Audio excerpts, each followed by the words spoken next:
우리 창세기 30장 37절부터 43절까지 교재 255페이지입니다.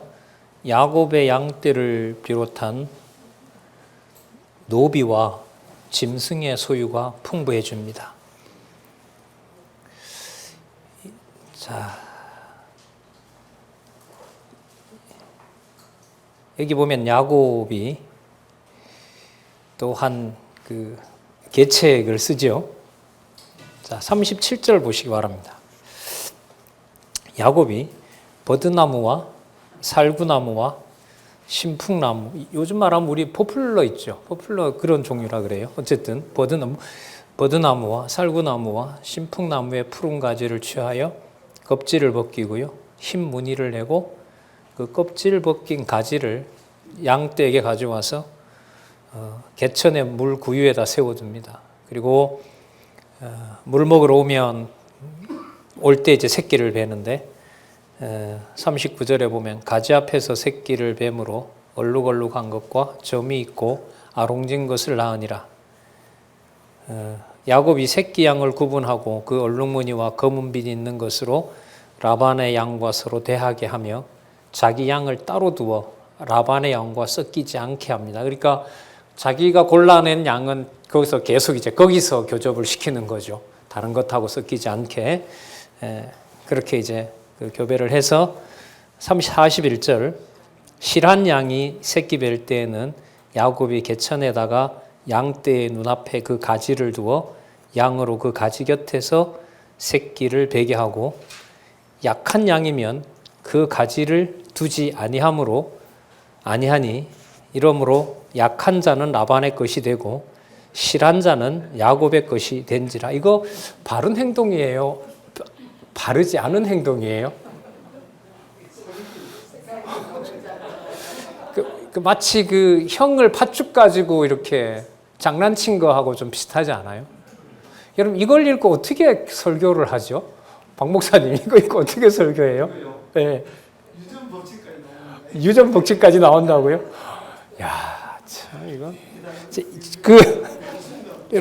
여러분 교재 가지고 계시니까 주석을 먼저 좀 읽어보고 말씀드릴게요. 밑에서부터 255페이지 밑에서부터 하나, 둘, 셋, 넷, 다섯. 얼핏 보면 야곱이 외삼촌을 속이고 그의 재산을 도둑질한 것처럼 보인다. 자, 그러나 야곱이 외삼촌 라반과 맺은 계약 조건에는 아무런 하자가 없이 재산을 모은 것이다. 이거는 저자에게 질문을 좀 더 해보고 싶어요. 자, 왜 강론집에 이제 이런 것은요, 다른 부분하고 이 저자가 연관을 시킵니다. 그래서 이런 부분들은 여러분들이 체크를 하고 저자에게 이런 부분들은 좀 더 설명을 들을 필요가 있는 부분들이에요. 이런 부분들은. 여기서 너무 이제 많이 설명을 하면 이제 어떤 한 부분의 강론이 치우치기 때문에 그렇지 않은 건데, 그리고 또 하나는 더 중요한 것은 이 문제가 분명하게 해명이 안 됐다면 성경에 초점을 맞춰야 돼요. 성경에. 그 다음에 성경에서 어떻게 뭐라 나오는지를 보고 그것하고 이 주석하고 관계를 맺어야 되는 거죠. 그러니까 아까도 우리 사석에서도 얘기한 것처럼 성경 강론 총서를 연구해서 성경신학 석사, 성경신학 박사가 되는 그 아주 학문적인 논문을 쓴다고 했을 때는 이런 부분들에 대한 자기 입장이 어느 정도 선명해야 돼요. 책에 그렇게 나오던데요 라고 가지고는 방어가 안 됩니다. 학위 논문은. 자, 그래서 이런 공부들이 이러한 예가 되긴 하지만 다른 부분에도 많습니다. 그래서 더 철두철미하게 이제 연구해 가야 되는 겁니다. 자, 양을 뺏어온 건 아니기 때문에, 도둑질해 온 건 아니기 때문에 계약 조건을 어긴 건 아닙니다. 하지만 그 하는 행위가 손뼉을 치고 참 이거 기가 막힌 방법이다라고 해줄 수는 없는 거죠. 아니에요? 이렇게 해도 돼요? 안 돼요?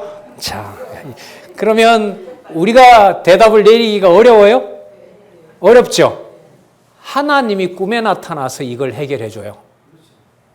그죠? 그 다음 내용에 답이 나와요. 목사님 알고 계시네요. 자, 이게 지금 잘한 건지 잘못한 건지를 우리가 알 수가 없어요. 이걸 그 다음 내용에 하나님께서 꿈에 나타납니다. 보겠습니다. 자, 큰 틀에서 보면 여러분, 하나님이 약속했습니다. 자녀뿐만 아니라 재산의 형통하게 되어서 돌아온다고 하나님이 약속을 해준 거기 때문에 약속은 이미 이루어지고 있는 과정이에요. 그렇기 때문에 과정에 이러한 어떤 계책을 쓴다 하더라도 그 일 전체가 하나님의 언약을 이루어가는 것인데 그게 하나님이 섭리해 간다라는 걸 성경에 확증해 주면 더 분명하겠죠. 자, 그럼 한번 보겠습니다. 창세기 31장에서부터 32장에 보면 언약의 땅으로 돌아오는 내용이 나타나는데요. 자,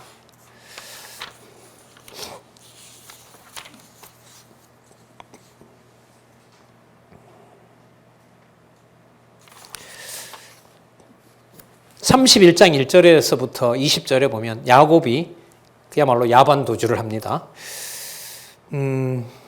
소가도 거부가 된 야곱에게 조상의 땅으로 가라고 명하십니다. 자, 야곱이 이게 소리가 들렸습니다. 라반의 아들들이, 그러니까 외사촌들이 자기 쪽으로 이제 그 양이나 염소가 늘어나니까 아버지 거 지금 다 뺏어간다. 그리고 그 전에 대하던 것처럼 그렇게 대하지 않는 걸 보고 자기들을 싫어하는 줄 이제 야곱이 알게 된 거죠. 자, 3절에 보시기 바랍니다. 3절에 31절 3절에 여호와께서 야곱에게 이르시되 내 조상의 땅 내 족속에게로 돌아가라. 내가 너와 함께 있으리라. 이거 그 20년 전에 도망 올 때 얘기한 겁니다. 28장 15절에 나옵니다. 참조하시기 바라고요. 28장 15절에 똑같이 이제 반복하시는 거예요. 하나님께서 야곱이 보내어 라헬과 레아를 자기 양떼 있는 들로 불러다가 그들에게 얘기합니다. 요즘 아버지 안색을 보니까 예전과 같이 않다. 자, 그러할지라도 5절 끝에 보면 내 아버지의 하나님은 나와 함께 계셨느니라. 근데 삼촌이 저렇게 미워해도 하나님이 지금 나와 함께 하는 일이다. 이 일이. 자, 그러면서 6절에 그대들도 알거니와 내가 힘을 다하여 그대들의 아버지를 섬겼거든 그대들의 아버지가 나를 속여 품삯을 10번이나 바꿨다. 그러나 하나님이 그것을 금해서 나를 해치 못하게 하셨으며, 자, 8절 보시기 바랍니다. 그가 이르기를 점 있는 것이 내 싹시 되리라 하면 온 양떼에 나은 것이 점이 있는 것이요 얼룩무늬 있는 것이 내 싹시 되리라 하면 내 온 양떼의 것이 얼룩무늬 있는 것이다. 그럼 누가 그 일들을 주관해 왔다는 거죠? 하나님이 해왔다는 거죠. 하나님. 그러니까 하나님이 깨닫게 해주셔야 돼요. 내가 한 일이 의로운 일인지 불의한 일인지를 제가 모릅니다. 세상 법정에 서지 않는다고 해서 그게 의가 되고, 뭐 요즘 우리가 법 보면 뭐 법을 만든 사람들이 다 자기네들이 해먹을 수 있도록 교묘하게 해놨잖아요. 100% 사진 찍고 음성까지 들는데도 아니라고 하면 아니 되는 거예요. 그걸 다 이제 법 전문가들은 알고 있는 거잖아요. 세상의 법이라는 게. 그걸 제가 이렇게 보면서 세상에 저런 법에 대해서도 억울하게 생각을 하는데 하나님의 공의의 법이라는 게 도대체 어떤 것일까? 내가 만약에 성경 신학에서 창세전 하나님이 정한 대로 그 법을 이루어 가신다는 게 안 믿어지면 뭐 과거에도 그렇게 좀 학생 때는 생각도 했지만 더더욱 아마 이게 원통해서 못 살아가겠구나 이런 생각을 참 절감을 많이 하거든요. 자, 좀 뭐 딴 데로 빠졌는데, 자, 다시 돌아와서 의인지 불의인지를 판정하시는 분은 바로 하나님이세요. 그리고 당신이 정한 대로 그 일을 섭리해 가시는 거기 때문에 어디까지 잘한 일이고 어디까지 못한 일이다라는 게 사건의 마지막이 될 수는 없어요. 자, 볼게요. 9절. 하나님이 이같이 그대들의 아버지의 짐승을 뭐 했다 그래요? 빼앗아 내게 주셨느니라. 아, 표현이 너무 강하죠. 그러면 이제까지 내가 수단과 방법을 가리지 않고 한 것은 하나님이 나한테 꿈속에 나타나서 일러줬다는 거예요. 이게 지금 이 말이 그렇게 되는 거예요. 그 당시에 그렇게 한 일이 어떤 일이냐? 그걸 하나님이 나타나서 아롱진 거 넣게 된다. 그러면 그 아롱징계 내게 되도록 하나님이 그렇게 해오셨다는 거예요. 여러분 이걸 만약에 받아서 남의 집에다 십자가 그리고 기도하면 내 집 된다고 이렇게 갔을지도 몰라요. 아마 여기서 나왔을 거예요. 아마 이게. 큰일 날 참 일들이죠. 9절 하나님이 이같이 그대들의 아버지의 짐승을 빼앗아 내게 주셨느니라. 하나님께서 약속대로 이루신 겁니다. 또 정확하게 나옵니다. 그 양떼가 새끼 뵐 때에 내가 꿈에 눈을 들어보니 양떼를 탄 수양은 다 얼룩무늬 있는 것, 점 있는 것, 아롱진 것이었더라. 11절 꿈에 하나님의 사자가 내게 말씀하시기를 야고보 하기로 내가 대답하기를 여기 있나이다 하매 12절 가라사대 내 눈을 들어 보라. 양떼를 탄 수양은 다 얼룩무늬가 있는 것, 점 있는 것, 아롱진 것이니라. 라반이 내게 행한 모든 것을 내가 보았노라. 나는 베델의 하나님이라. 베델의 하나님이란 말은 20년 전에 자손 언약과 네가 부가 되어서 돌아온다라고 했던 그 하나님이다 이 말인 거죠. 베델의 하나님이라. 네가 거기서 기둥에 기름을 붓고 거기서 내게 서원하였으니 지금 일어나 이곳을 떠나서 네 출생지로 돌아가라 하셨느니라. 자, 점 있는 거, 아롱진 거, 얼룩무늬 있는 것이 다 내 것이 된다라고 얘기를 하시고 이제 다 모았으니 이걸 가지고 이제 고향으로 돌아가라는 거죠.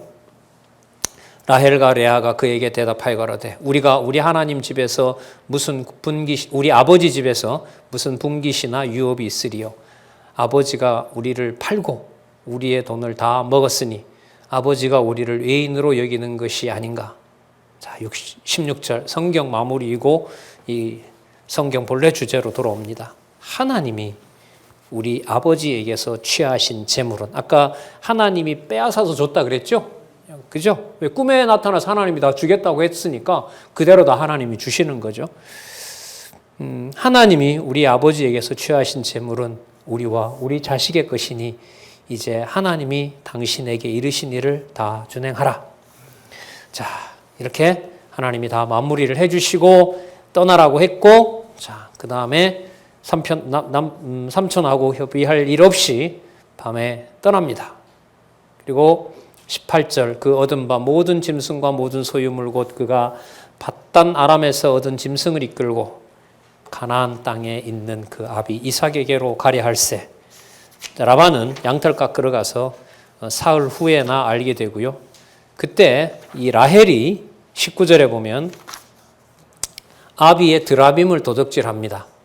가족이 가지고 있던 그 사람 모양으로 만들어진 수호신과 같은 우상이죠. 여러분 하나 또 기억을 하면은요. 나중에요. 여기 35장 오늘 얘기 많이 하죠. 35장 중요합니다. 35장에 가면 여기에 아버지로부터 아버지에게 훔쳐왔던 라헬의 이 모든 우상도 35장에 가서 다 폐기하게 합니다. 왜 폐기하게 하느냐?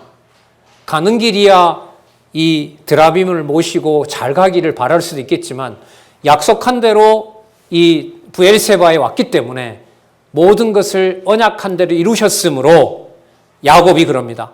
모든 우상과 기거리고 모든 밧단 아람의 흔적들은 다 없애라. 이제까지 언약하신 대로 그대로 이루시는 유일한 분은 누구밖에 없기 때문에 여호와밖에 없기 때문에 그 모든 걸 받아서 전부 다 땅에다가 파묻어 버립니다. 자, 어쨌든 지금 상황은 라헬이 드라빔을 도둑질합니다. 여러분 이 드라빔은요 이게 사실 이 수호신과 같은 건데 이게 이 성경 소선지서까지 계속 나와요. 여러분 사건 하나 말씀을 드릴게요. 그 사울 왕이 그 블레셋을 무찌르고 오면 자기 딸이 누구였죠? 미갈이었죠. 미갈 맞아요?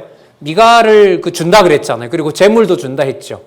자, 그리고 미갈이 다윗의 아내가 되어서 사울이 이제 죽이려고 쫓아왔죠. 그랬더니까 그 미갈이 다윗을 피신시키잖아요. 피신시킬 때 침대에다가 뭘 눕혀놨어요? 눕혀놨죠. 그게 드라빔이에요. 그러니까 여기에는 안장에 앉아도 될 정도로 조만한 거였는데 이게 이제 시대가 지내면서 사람 몸뚱이만큼 커지는 거예요. 이런 우상을 거기다 갖다 섬겨놓고 있는 거죠. 그러니까 이게 사무엘에 나오죠. 사무엘에 보면 그런 드라빔도 나와요. 그리고 좀 찾아봤는데요. 뭐 호세아 3장이라든지 스가랴 10장에 가면 이 드라빔을 집에다가 섬기면서 예루살렘 성전은 등지고 예루살렘 성이 있으면 예루살렘은 배신하고 그 드라빔을 놓고 우상을 섬기는 이런 일들이 이 스가랴라든지 호세아 같으면 북쪽 이스라엘 망하기 때 아니에요. 북쪽 이스라엘이 부패하고 남쪽 유다도 부패하는 내용들이 나옵니다. 자, 어쨌든 우상인 거죠. 자, 드라빔을 도둑질하고 야곱은 그 거취를 아람 사람 라반에게 고하지 아니하고 가만히 떠났습니다.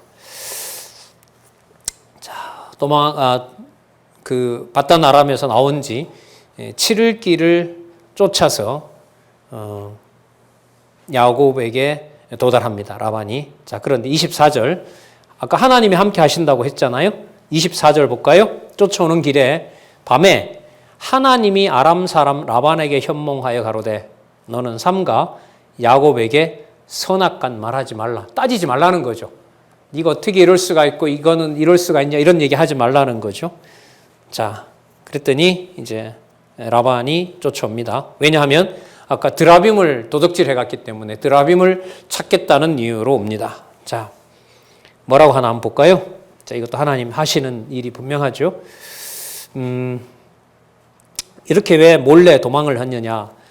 내 아내지만 내 딸이고 너 자녀지만 내 손자고 내 핏줄인데 이렇게 얘기를 합니다. 그리고 내가 27절에 보면 즐거움과 노래와 북과 수금으로 너를 보내겠거늘 어찌하여 네가 나를 속이고 가만히 도망하고 내게 말하지도 않았느냐. 자, 손자들에게 딸들에게 입도 못 맞추게 했느냐. 참 어리석은 짓 했다. 29절 보겠습니다. 너를 해할 만한 능력이 내 손에 있으나 너희 아버지의 하나님이 어젯밤에 내게 말씀하시기를 너는 삼가 야곱에게 선악간 말하지 말라 하셨느니라. 이거 그러니까 누가 막았다 이 일을? 그렇죠. 여호와 하나님께서 막았다. 그러나 이건 이미 20년 전에 약속을 해주신 거죠. 아까 그래서 무슨 말씀이 나왔어요? 내가 너와 함께 한다라는 말씀이 20년 후에 또 똑같이 반복이 되잖아요. 이런 부분들이 이제 성경을 읽어 나가는데 아주 중요한 힌트가 되는 거죠. 이어나가는데. 자, 그러면서 따집니다. 근데 왜 내 신을 도적질했느냐? 자, 라헬이 가지고 있다는 거 상상도 못 하고요.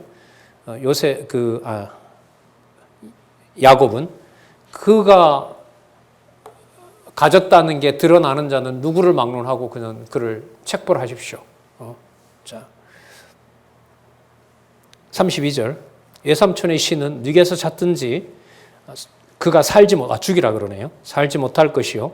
우리 형제들 앞에서 무엇이든지 외삼촌의 것이 발견되거든 외삼촌에게로 취하소서 하니 야곱은 라헬이 그것을 도적질할 줄을 알지 못함이었더라. 자, 이 사건도 한 부분이긴 하지만 이렇게 우상신을 몰래 가지고 간 라헬을 일단 하나님이 언약 자손이니까 보호해야죠. 그러니까 뭐냐 하면 남의 것을 도적질했는데도 아버지 것을 도적질했는데도 하나님은 누구를 보호해요? 라헬을 보호해야 돼요. 왜요? 라헬이 아직 누구를 안 낳았죠? 라헬이 아직 누구를 못 낳았죠? 나타가 죽잖아요. 요셉의 동생. 그렇죠. 베냐민이 아직 안 태어났거든. 베냐민이 태어나야 돼요. 자, 그러니까 도적질 했는데도 뭐예요? 살려줘요. 이걸 어떻게 설명을 하냐 말이죠. 그러니까 여호와께서 야곱이 형을 속이고 장자권을 뺏는 사건에서부터 형을 속이고 아버지를 속이고 또 하여튼 그런 어떤 자기 나름대로 욕심을 챙기기 위해서 했던 모든 과정들이 하나님의 언약을 이루어 나가는데 하나님이 불의하다고 팽개쳐버리면 자손이 안 되는 거죠. 그러나 아무리 불의하다 하더라도 하나님의 일을 해가는 자로, 그러니까 점점 누구를 깨닫게 하시는 거죠. 여호와를 깨닫게 하고 언약 자손 아닌 자에게는 좋은 일이건 나쁜 일이건 간에 여호와로부터 점점 멀리 떨어지게 하고, 그러면 우리로 말하면은 말씀을 볼 수 있는 기회가, 세상에 무슨 일이 벌어지더라도 말씀을 볼 수 있는 기회가 오는 것만큼 더 귀중한 건 없죠. 그래서 지금 다들 공감하시지만은 같이 공부하는 선생님들한테도 제가 이렇게 가르치는 일을 해서 그런 건 아닌데 성경을 누군가가 공부하자는 제안이 오면 한 번 더 생각해 주시면 어떻습니까? 이런 제안을 좀 드립니다. 왜냐하면 그게 뭘 억지로라도 봐야 되는 상황이니까. 그렇죠. 우리가 성경 공부 같이 하자고 했으면 일방적으로 강의를 듣는 게 아니잖아요. 다음까지 뭐 몇 장 읽고 온다. 그러니까 성경을 봐야만 되는 일이 어쨌든 벌어진 거예요. 누가 같이 공부하자 이러면 같이 좀 공부하는데 저를 좀 도와주세요라고 한다면은 그 일은 한 번쯤 더 생각하셨으면 좋겠다고. 왜냐하면 제가 그 경우니까요. 제가 화요 강좌 하잖아요. 그리고 주일날 이제 2시간씩 하고 또 포항에 이렇게 오게 하는 이게 그 전에 성경을 안 보면 안 되게끔 해주잖아요. 너무너무 고마웠고 너무너무 귀한 거거든요. 저로서는. 네. 그런 경험이 있다 보니까 누군가가 공부하자고 했을 때는 꼭 한번 생각을 다시 해달라고 그런 어떤 말씀을 드리는 이유도 그렇습니다. 자, 이 사건도 하나님께서 나중에 35장에 가면 그때 가면 이제 야곱이 알게 되죠. 그 야곱이 알게 되고 참 성경에 안 나오지만 황당했을 거예요. 그죠? 사랑하는 라헬이 저렇게 도둑질한 년인지. 자기는 그것도 모르고 자신 있게 어떻게 해요? 누구에게 나오든지 그를 뭐 죽이라고 했던 거 아니에요. 참 사람의 어떤 일로 설명해 가기가 힘들어요. 그 과정들은 뭐 여러분 뭐 간단하게 아실 겁니다. 제가 지금 그 경수 기간이어서 아버지 내릴 수가 없습니다라고 해서 이제 모면하게 됐죠. 자, 그러니까 이제 그 야곱이 오히려 또 큰 소리 치죠. 자, 한번 볼까요?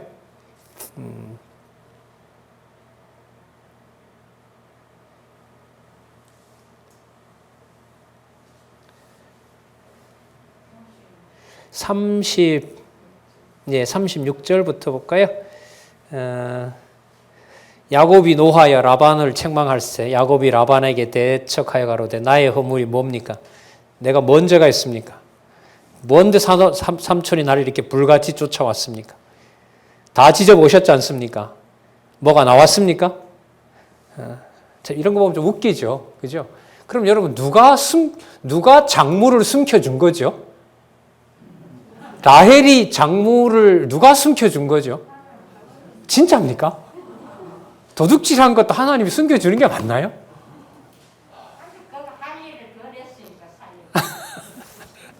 어쨌든 여러분 이런 부분들이 이렇게 학교에 가서 뭐 국가 경제도 좀 배우고 뭐 하면 저희들이 50 정권 때 다녔는데 뭐 그제 그 사람 죽었다 그러던데 그 농협을 통해서 들어오는 모든 그 국민들 그 농협 자금을 그때 대통령 동생이 다 해먹었잖아요. 새마을 운동 그거 본부 만들어 놓고. 그래서 이제 집에 우리 집이 이게 소를 그때 아버지가 꽤 많이 키우셨는데 소 먹이다가 왜 망했는지 대학 가니까 알게 된 거죠. 그 자금들 그리고 뭐 사료 들어오는 이런 어떤 경로 이런 것들 배우다 보니까 진짜 꼭지가 열리는 거죠. 공부가 안 되는 거예요. 이걸 듣고 어떤 공부를 하란 말이냐 이렇게 해서 막 도저히 앉아 있을 수 없게 된 건데 이제 이런 성경을 보면서 도둑질한 물건도 누가 보호하신다고요? 참 힘든 거예요 이게.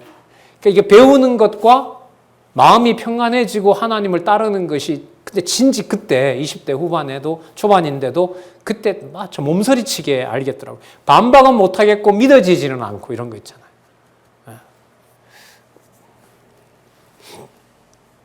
자, 큰 소리를 막 칩니다 오히려. 자, 40절 볼까요? 내가 이와 같이 낮에는 더위를 무릅쓰고 밤에는 추위를 당하여 눈 붙일 겨를도 없이 지내었나이다. 내가 외삼촌의 집에 거한 지 20년에 외삼촌의 두 딸을 위하여 14년, 외삼촌의 양떼를 위하여 6년을 외삼촌을 봉사하였거니와 외삼촌께서 내 품값을 10번이나 번역하였으니 42절 우리 아버지의 하나님 아브라함의 하나님 곧 이삭의 경외하는 이가 나와 함께 계시지 아니하셨다면 외삼촌께서 이제 나를 공수로 돌려보냈으리이다마는 자 성경 기록의 목적이 이렇게 딱 마무리가 돼요. 하나님이 나의 고난과 내 손의 수고를 감찰하시고 어젯밤에 외삼촌을 책망하셨나이다. 자, 분명한 건 하나밖에 없어요. 이 지금까지 해오시고 방금까지 해오신 모든 일들이 누가 하신 일이다? 하나님이 해오신 일이라는 것을 감정을 실어서 삼촌에게 던지면서 거기서 여호와 하나님을 깨닫는 거죠. 그러니까 말을 전하면서도 깨닫는 부분이 많거든요. 우리 여기 목사님들도 계시지만은 또 이렇게 말씀을 마찬가지겠죠. 누군가에게 전하면서 그 목소리에 내가 하나님이 믿어지는 일들이 얼마든지 일어날 수가 있는 겁니다. 자, 여기에 이제 라반이 그래 좋다. 그러면 이걸 기점으로 나도 너를 침략하지 않을 것이고 너도 나를 침략하지 않을 것이다. 그러면서 여러분 그 동북쪽의 경계가 만들어지죠. 그리고 이 땅을 나중에 르우벤과 갓과 므낫세 반지파, 그러니까 요단강 동편 땅을 나중에 줄 때 요단강 동편 남쪽에 있는 것을 르우벤이 차지하거든요. 그 다음에 중간에 갓이 차지합니다. 그리고 요단강의 일부는 므낫세가 오른쪽에 차지하고 왼쪽에 므낫세가 차지하는데 르우벤과 갓과 므낫세 반지파가 차지할 때 이 땅이 라반과의 경계를 쌓았던 거기가 경계가 돼요. 언약대로 이루시는 준비를 한 500년 후에 이루어지잖아요. 여호수아가 등장하니까. 그 일을 지금 하나님 준비해 놓고 계신 겁니다. 자, 돌무더기를 쌓고 증거를 삼아서 언약을 합니다. 그러면서 그 46절에 보면 또 그 형제들에게 돌을 모으라 하니 그들이 돌을 취하여 무더기를 이루매 무리가 거기 무더기 곁에서 먹고 라반은 그것을 여갈 사하 두다라 칭하였고 야곱은 그것을 갈르에시라 칭하였으니 하나는 히브리어고 하나는 이제 그 아람어겠죠. 증거의 돌더미 이런 뜻입니다. 48절 라반의 말에 오늘날 이 무더기가 너와 나 사이에 증거가 된다 하였으므로 이 이름을 갈르에시라 칭하였으며 49절입니다. 또 미스바라 하였으니 이는 그의 말에 우리가 피차 떠나 있을 때에 여기 나오죠. 여호와께서 너와 나 사이에 감찰하옵소서. 그러니까 누구를 기념하는 의미로 끝이 나죠. 여호와를 기념하는 의미로 끝이 납니다. 50절 내가 내 딸을 박대하거나 내 딸 외에 다른 아내를 취하면 사람은 우리와 함께 할 자가 없어도 보라 하나님이 너와 나 사이에 증거하시느니라. 그러니까 예를 들면 그 본토에 가서 우리 혈족이 아닌 다른 여자를 얻어서 이 혈족을 이어서는 안 된다. 혈족은 안 된다. 어떤 의도로 말했는지 나오진 않지만 하나님의 언약 자손을 보호하시는 경우로 보면 그 혈족인 바로 그 바단 아람에서 라헬가레와 그 다음에 실바와 그 다음에 실바와 또 누가 있었죠? 비라, 실바를 통해서 낳은 이 12딸까지 12명의 아들들이 바로 그 12지파를 이루는 바로 자손들이 되는 거죠.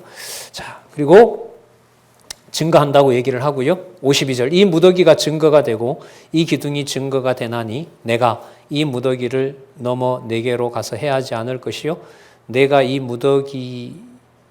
기둥을 넘어 내게로 와서 해하지 아니할 것이라. 아브라함, 자 이제 정리를 또 합니다. 아브라함의 하나님, 나홀의 하나님, 그들의 조상의 하나님은 우리 사이에 판단하옵소서.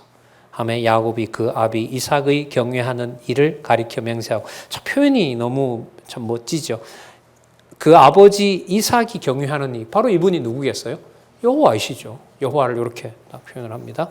이를 가리켜 맹세하고 야곱이 또 산에서 제사를 드리고 형제들을 불러 떡을 먹이니 그들이 떡을 먹고 산에서 경배하고 라반이 아침에 일찍 일어나 손자들과 딸들에게 입맞추며 그들에게 축복하고 떠나 고향으로 돌아갔더라.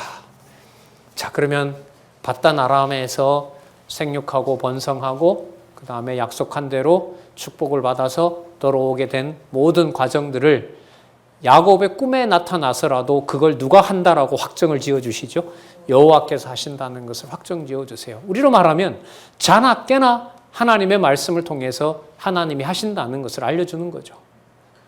어떻게 보면 생각하든 못하든 뭐 잘 때는 너무 피곤해서 잘 때 기억 안 나잖아요. 그런데 야곱의 경우로 보면 그 잠자리까지 떠날 때도 이상 중에 나타나서 땅에서부터 하늘로 올라가는 사다리 보여줬고 다시 돌아올 때 자 이제 에서가 나타나잖아요. 에서가 나타날 때도 또 나타나지만 에서가 나타날 때는 하나님이 씨름까지 해주세요. 꼭 붙잡으라고. 지금은 꿈에 나타나서 라반을 보호하고 라반에게 건들지 말라고 하고 꿈에 나타나서 재산을 모아서 떠나라고까지 얘기를 해주고 이 말은 언약 자손에게 하나님의 말씀을 어떤 경우에라도 공급해 주시겠다는 것이 가장 중요한 사역이 되는 거죠. 그래서 말씀을 전하는 교회를 소홀히 할 수가 없어요. 이 시대의 가장 무서운 범죄는 성경신학과 관련해서 말씀드리면 전하는 거 맞고 전하는 거 자기 욕심 채우기 위해서 하고 왜곡시키고 그걸 방해하고 그 일이 보혜사 성령께서 역사하시는 교회를 양육하시는 데 있어서 가장 무서운 범죄가 된다고 봐요. 다르게 말하면 가장 귀한 일은 하나님의 말씀에 함께 합력하고 그 말씀을 같이 나눠 갖는 일이 가장 중요한 일이고 이 시대에 엄청난 일이 되는 거죠. 특히 성경신학과 관계해서요. 1년에 일어난 사건들이 그 일이 우리에게 우리 어떤 상황을 들어서 자랑하려고 일어나게 한 일은 아니잖아요. 무슨 일이 아무리 큰일 좋은 일이 벌어지더라도 저 관심은 그런 것 같아요. 이 좋은 일 속에 오늘 내일 내가 보고자 했던 말씀 못 보면 난 어떻게 하지? 그 마음이 있는 게 굉장히 고맙죠. 너무 지치면 책을 못 보잖아요. 너무 지치면 그것도 안 들어오더라고요. 그러니까 이것만큼은 좀 주셔야 말씀을 좀 볼 수 있겠다. 그런데 아까도 말씀드린 것처럼 하룻밤 지나고 나면 또 뭔가 준비해야 되는 경우니까 내가 누구보다도 아슬아슬하고 불안한 인간이구나 이런 생각을 할 때도 있어요. 그러니까 안 봤을 때 오는 이 불안함은 너무너무 크거든요. 그리고 본다고 그게 다 나에게 다 믿음 주는 게 아니라 이러다가 가는 건 어떻게 되는 거지? 그러니까 온갖 생각들이 막 복잡해지고 심적으로 보면 불안해지죠.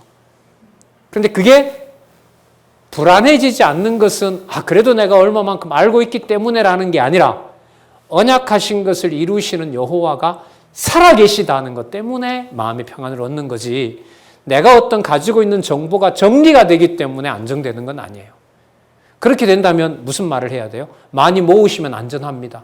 많이 봐놓으면 합니다. 누가? 내가. 말이 안 되잖아요. 그러니까 참 아슬아슬하고 너무 감사하고 너무 든든하고 너무 불안하고 이게 막 교차해요. 여러분 이걸 요즘 화요일 날 여러분들에게 어떤 말씀을 드리는 거예요? 때리는 것과 싸매는 것이 거리가 멀다? 너무너무 가깝다. 가깝다는 거죠. 예루살렘을 여러분 망하게 하는 겁니까? 예루살렘을 이방에게도 개방하는 겁니까? 망하게 해서 개방하는 거죠. 망하는 걸로 보면 너무너무 처참한 일이지만 이방에게도 문을 열어준다는 면에서는 너무나 큰 복음 사건이 되는 거죠. 그래서 요즘 선지서는 이 성경 전체를 봐가는데 구절구절마다 너무너무 선명한 거예요. 그러니까 우리 눈에 그러니까 어디까지 때리고 어디까지 싸맨다라는 걸 판단할 수가 없어요. 그건 누가 알아서 하세요? 하나님이 알아서 하세요. 택한 백성에게는 그 말씀을 정확하게 전달하고 볼 수 있으면 돼요. 그래서 정기적인 강좌가 주일날 혹은 화요 강좌에 그렇게 계속 이어지는 것이 다른 누구보다가도 저는 너무너무 다행스럽다고 생각을 해요. 이제는 여러분 그런 선배들이 다 지나고 한 10년, 20년 지났는데 방송마저도 조회수가 5건씩밖에 안 나오고 뭘 해야 되냐라고 끝난다고 한번 생각해 보세요. 강론지 펴는 사람이 아무도 없고 다른 데 가서 오히려 복음이 흥황을, 이거 상상이긴 하지만요. 그 말은 주어진 이 기회에 대한 소중함 이런 어떤 생각이 몰려와서 그러는 거죠. 자, 바단 아람에서는 나왔는데 아버지 계신 곳까지 갈 때는 또 하나의 장벽이 있죠. 자, 누가 옵니까?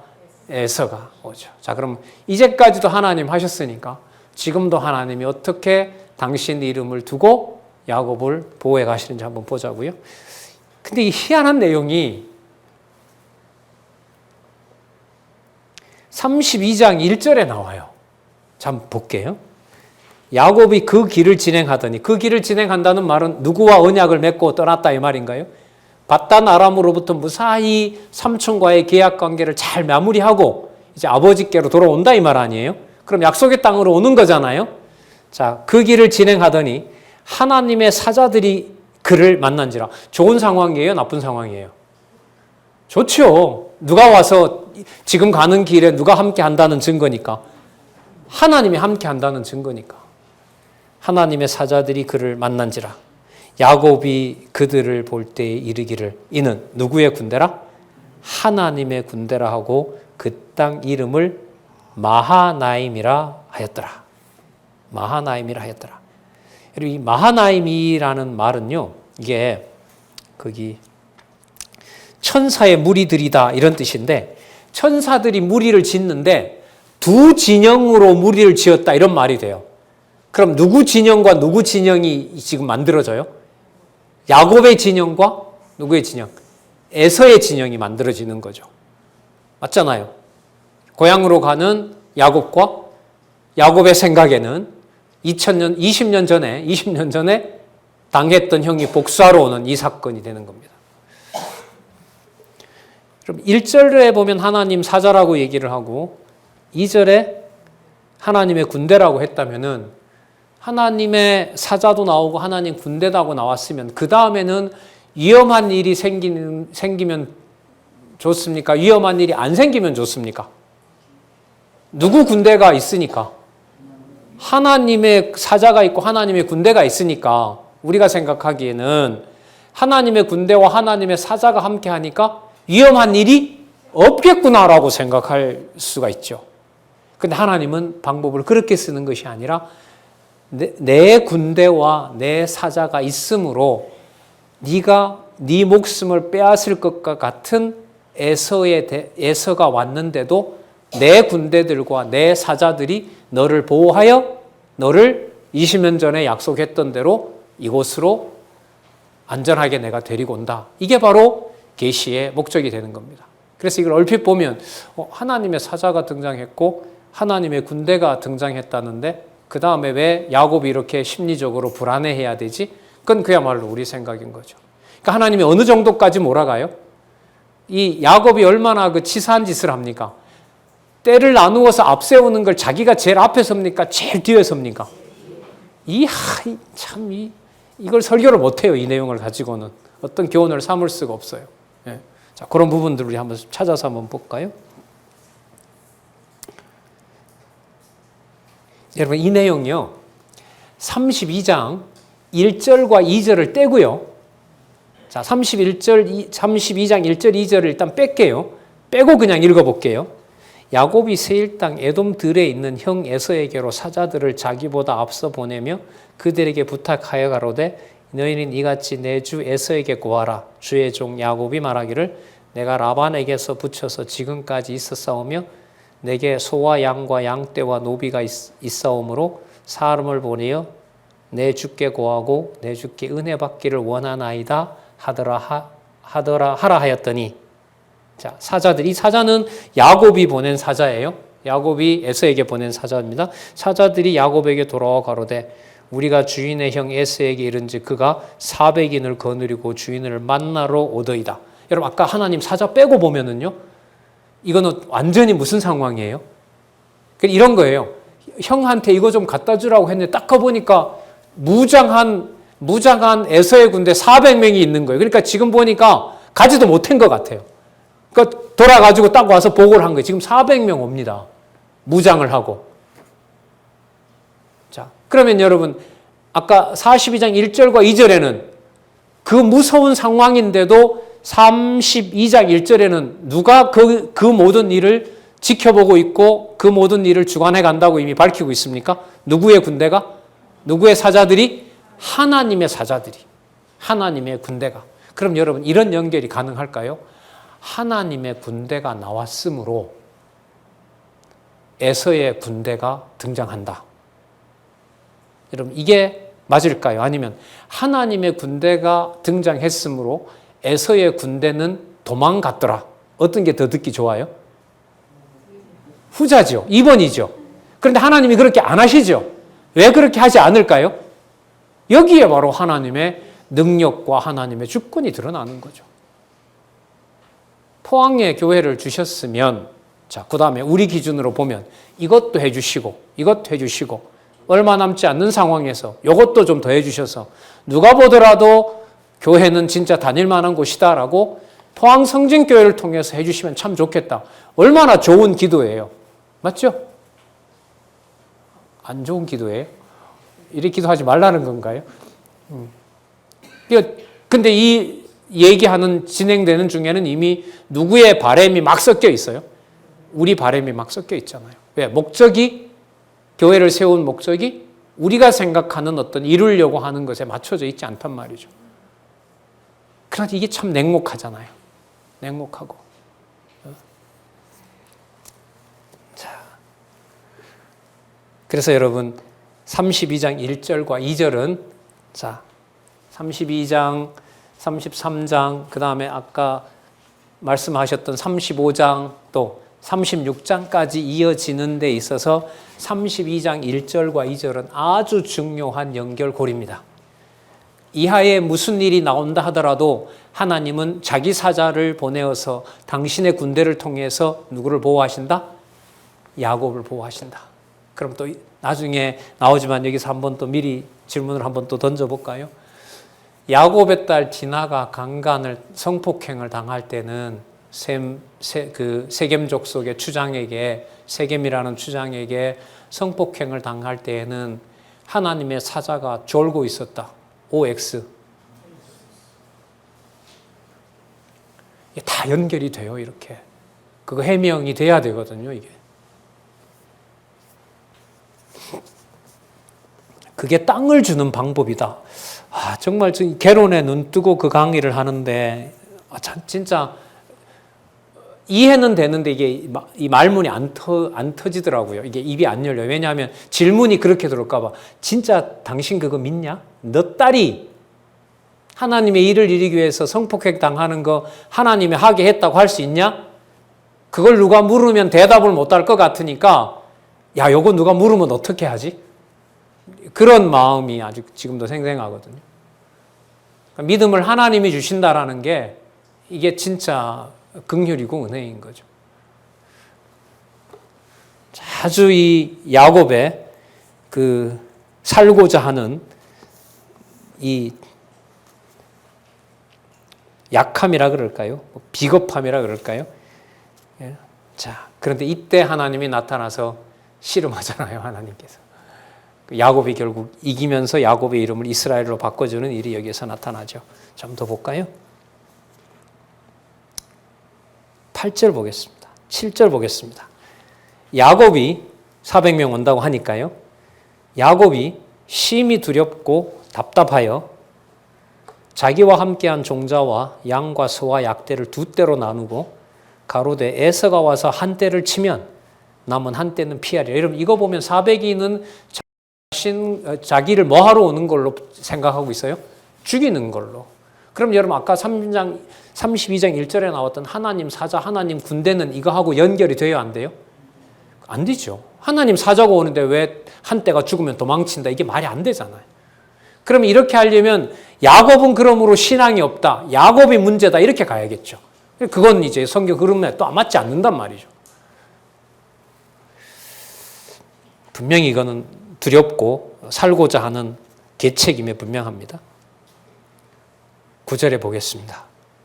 야곱이 또 가로되 나의 조부 아브라함의 하나님 나의 아버지 이삭의 하나님 여호와여 주께서 전에 내게 명하시기를 내 고향 내 족속에게로 돌아가라 내가 내게 은혜를 베풀리라 하지 않았습니까? 31장 3절에 나오거든요. 지금 이게 32장이잖아요. 삼촌으로부터 떠나기 전에 누가 나타났죠? 하나님이 나타났죠. 하나님이 나타났고 그 다음에 라반의 입을 통해서도 너를 건들지 말라고 확인을 받았잖아요. 자, 그러면 여러분 여기에서도 보시면 도망은 도망대로 가지만 누구를 찾게 해줘요? 여호와를 찾게 하죠. 마찬가지입니다. 우리가 도망치게 하지만 도망치는 자체가 나쁜 게 아니라 누구를 찾게 한다는 거죠. 여호와를 찾게 해주신다는 거죠. 어떤 방법으로 다가올지 모릅니다. 각자에게. 어떤 방법으로 부르게 할지도 모르고요. 하나님 그때 절 보고 돌아가지 하지 않았습니까? 은혜 베푼다고 하지 않았습니까? 10절 나는 주께서 주의 종에게 베푸신 모든 은총과 모든 진리를 조금이라도 감당할 수 있다 없다? 감당할 수 없사오나 내가 이 지팡이만 가지고 이단을 건넜더니 지금은 두 때나 이루었느니라. 그러니까 은총과 진리를 감당하지 못한다는 것은 은총과 진리를 약속하신 그 말씀을 누가 이루어야 가능하다는 거죠. 여호와가 이루어 주셔야 가능하다는 거예요. 그러면 하나님의 사자가 함께 하면서 왜 코앞에 죽이려는 무장을 한 형 에서의 군대 400명을 눈앞에 탁 보이도록 할까요? 은혜와 긍휼은 제가 나름대로 좀 관리할 수 있습니다. 1번. 2번.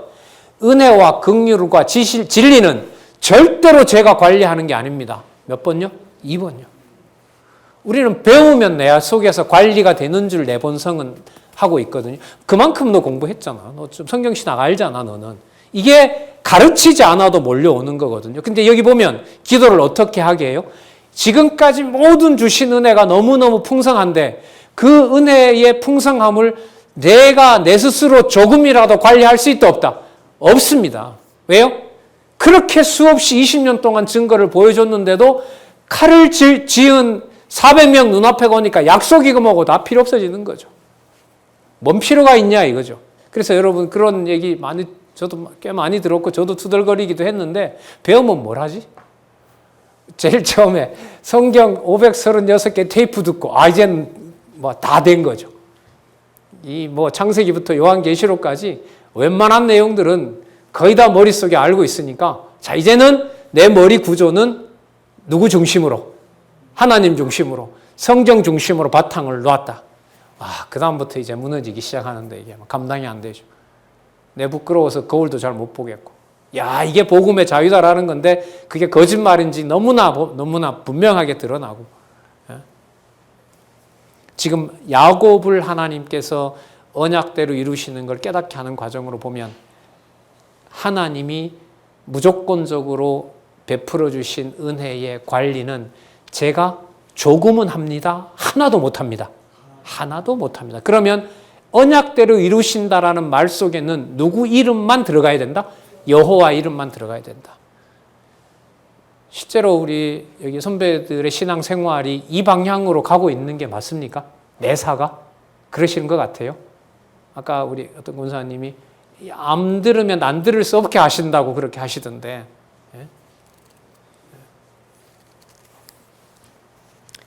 여러분, 은혜 이러면 내가 받은 것이 가장 가깝거든요. 근데 지금 바닥을 드러내는 거 보면 제가 그걸 하나라도 뭐 할 수가 없다? 조금이라도 감당할 수가 없다. 은총과 진리를 감당할 수 없다. 이거 좀 깊이 한번 생각해 보시자고요. 그러니까 다분히 우리가 은총에 감사합니다라고 할 때는 다분히 누구의 어떤 만족이 많이 개입할까요? 그렇죠.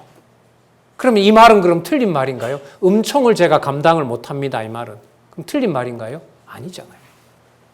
그러니까 감당할 수 없는 은혜를 하나님이 주셨고 감당할 수 없게 하시고 여호와의 이름만 남게 하시고 이게 이제 인간적으로 보면 매몰찬 거죠.